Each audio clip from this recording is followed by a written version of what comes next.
Translation of the Relics of the Hieromartyr Ignatius, the God-bearer and Bishop of Antioch, commemorated on January 29th. After the Holy Hieromartyr Ignatius was thrown to the lions in the year 107 on the orders of the Emperor Trajan, Christians gathered up his bones and preserved them at Rome.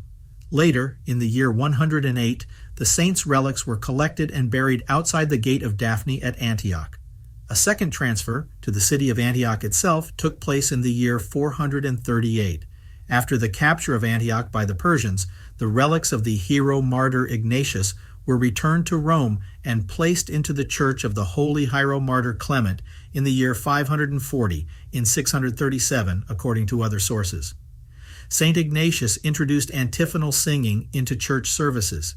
He has left us 7 arch-pastoral epistles in which he provided instructions on faith, love, and good works. He also urged his flock to preserve the unity of the faith and to beware of heretics.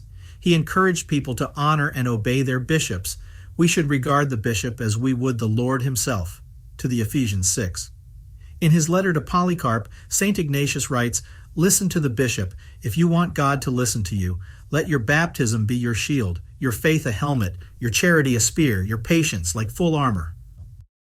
Ave